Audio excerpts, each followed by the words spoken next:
jangan gue lah.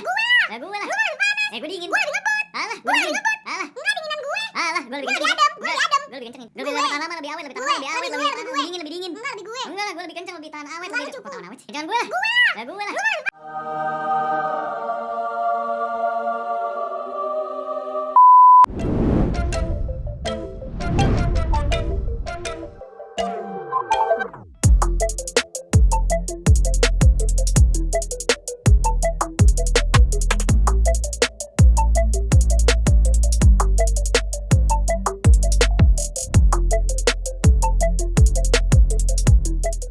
Lenovo Yoga Slim 7X. Mungkin beberapa dari kalian harusnya udah pada tahu ya kalau ini adalah salah satu laptop pertama yang pakai chipset baru dari Qualcomm, yakni Snapdragon X Elite, yang kelihatannya sih diciptain untuk narik market yang kini dikuasain Intel dan AMD ya. Tapi apakah emang bakal beneran nandingin mereka dari sisi efisiensi atau AI mungkin? Jawabannya tidak, belum sih kali kayaknya. Kenapa tidak? Kenapa belum? Kenapa? Jawabannya ada di bagian kesimpulan nanti ya. By the way, gue mau ingetin dulu untuk jangan lupa subscribe dan nyalain loncengnya biar kalian gak ketinggalan video-video terbaru dari kita, baik itu review, bersket, dan lain-lain. Untuk spesifikasi utama, prosesornya pakai Qualcomm Snapdragon X Elite dengan konfigurasi 12 core 12 thread. Untuk GPU yang pakai Qualcomm Adreno yang biasa dipakai di handphone Android kalian yang pakai SoC Qualcomm pastinya, bukan Exynos. Secara segmen market, terlihat Lenovo ingin memasukkan laptop ini di segmen market premium ya. Ini terlihat dari mulai desain laptopnya mewah, build quality-nya super, dan terlihat sedikit berbeda dibanding Yoga series lain dengan logo Lenovo yang kini ditaruh di bagian tengah. Pokoknya ditaruh di bagian belakang webcamnya si tulisan ataupun logo Lenovo-nya yang gua rasa agak kurang sih jujur satu ini. Dan ini mungkin jadi pembeda ya antara laptop dengan Snapdragon X Elite dan laptop Lenovo Yoga lain. Yang agak kurang di satu ini nih, gua expect laptop yang pakai Snapdragon X Elite-nya Lenovo itu bakal punya form factor 2-in-1 ya, bukan form factor biasa. Ternyata masuk ke kelas Yoga Slim yang ya form factornya clamshell biasa ya, bukan Yoga yang 9i ataupun Yoga 7i gitu yang form factornya saya dilipat 360 derajat. Jadi ya udah nothing special rasanya, kayak laptop biasanya aja. Dengan harga di sekitar 23 jutaan, laptop ini menawarkan fitur display quality yang premium juga. PureSight OLED, displaynya touchscreen 16:10 14,5 inch 3K 2944x1840p 90Hz. Dan dengan form factor yang kecil tipis gini, asli nggak kerasa 14,5 inch rasanya. Itu kayak 14 inch biasa kelihatannya, apalagi kalau misalkan orang-orang yang emang nggak terlalu ngeh soal display resolution kayak gini gitu ya. By the way, tingkat kecerahan layar ini sampai 1000 nits, delta I-nya kurang dari 1 dengan 100% sRGB dan DCI P3, certified VESA HDR TrueBreak 600 pula. So kualitasnya udah top markotop, kita akuin ini. Macem Nurdin M top, bukan. Intinya layarnya buat kebutuhan nonton film apapun atau sekedar dipakai productivity, feel-nya nyaman banget. Nah, salah satu nilai jual utama laptop ini adalah AI-nya yang salah satu fungsinya dimaksimalin di bagian kamera sini. Efek-efeknya ini matching background blur, automatic framing, filter effect dijalanin dengan manfaatin teknologi NPU AI di prosesor laptop ini.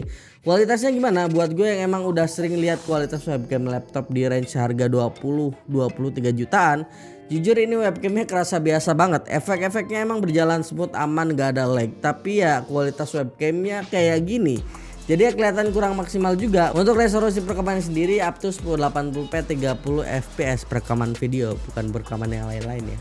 Untuk AI lain gimana? Kayak fitur Copilot, sumpah smooth banget experience-nya. Dan satu lagi, nggak cuma bahasa Indonesia bro, bahasa Sunda juga ternyata lancar di Copilot ini. Gila sih, gua kira cuma Indonesia ataupun bahasa-bahasa yang baku doang. Ternyata bahasa-bahasa daerah ini udah bisa running di Copilot dengan experience yang smooth, yang bener-bener asik gitu, kayak ngobrol sama orang. Bukan, bahkan lebih asik ngobrol sama Copilot dibanding ngobrol sama CS Anu, si Indi, yang setiap ada masalah selalu restart modemnya kakak.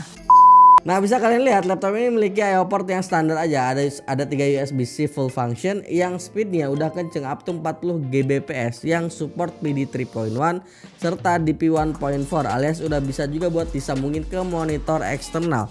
Untuk WiFi karena laptop ini pakai prosesor ARM Qualcomm tepatnya, maka dari itu WiFi-nya pun dari si Qualcomm, yakni Qualcomm Fast Connect 7800 WiFi yang secara speed gua rasa potensinya masih reliable kalau comparingnya sama si WiFi 6 alias ada di kelas yang sama. Download internetnya normal feelingnya dan kerasa smooth aja buat browsing dan apapun kegiatannya menggunakan internet lain, termasuk si Copilot tadi ya. Lebih lanjut untuk storage, SSD lega 1 TB dengan speed yang cukup kenceng di sekitar 4000-an Mbps untuk read dan 3000-an Mbps untuk write-nya. RAM-nya juga sama-sama gede, DDR5 32 GB berfrekuensi 8448 MHz alias on-board ya, bukan yang bisa di-upgrade. Dan dengan RAM dan storage kayak gini, gua sih ngerasa udah cukup ya untuk menunjang berbagai kebutuhan gua sehari-hari.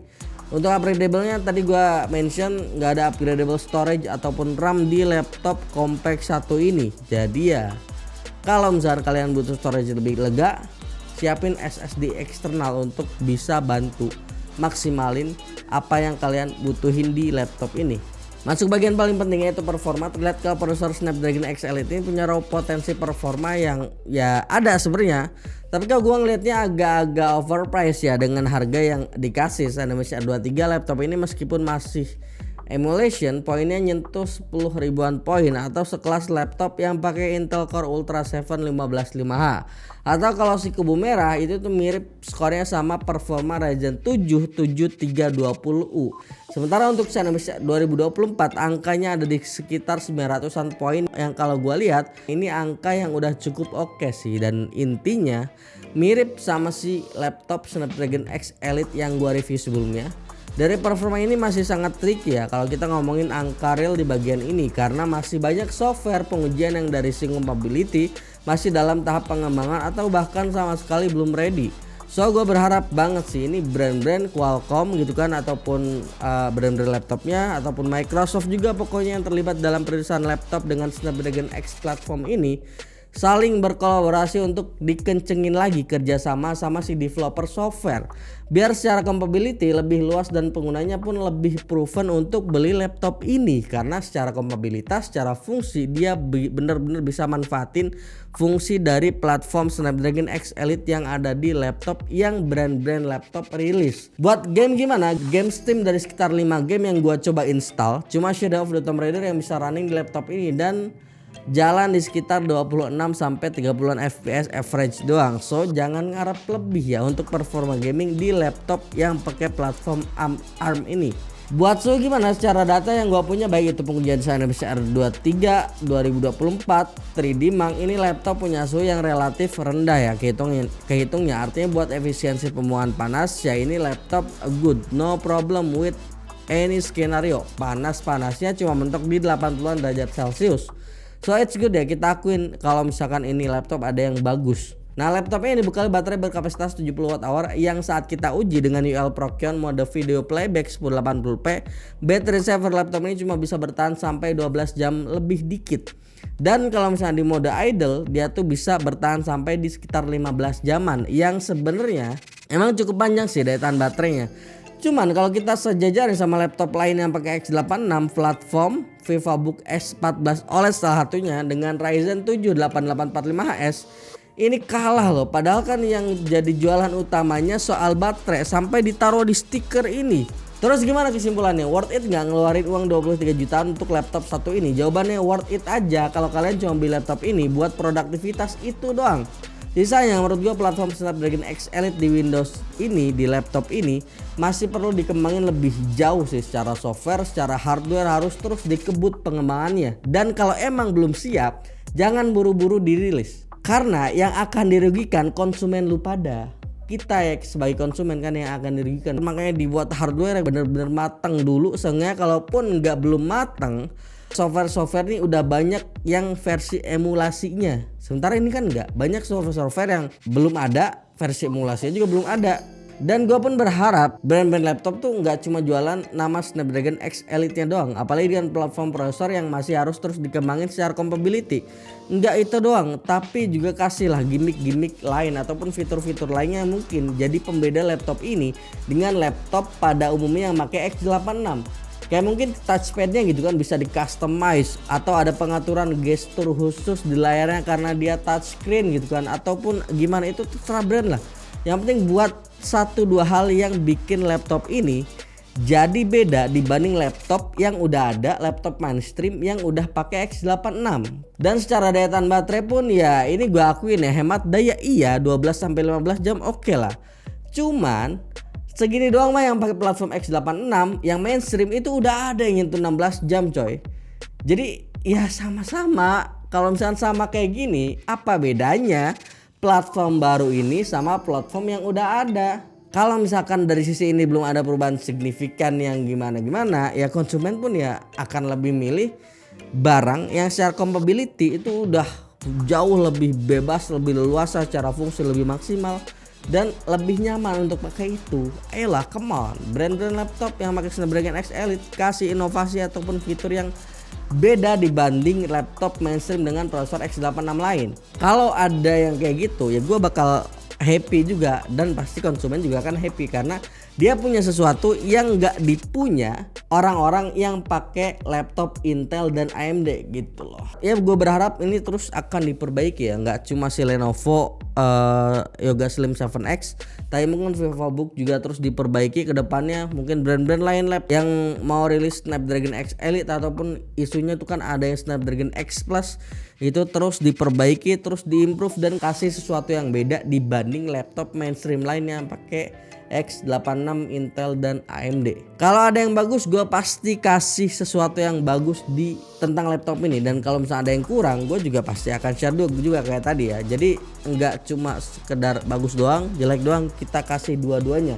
So gimana, bagaimana menurut kalian? Udah ada yang check out laptop ini atau justru masih ini beli nggak ya, ini beli yang biasa aja nggak ya, atau justru masih nunggu yang next gen Snapdragon X Elite ya? Coba komen di bawah ya.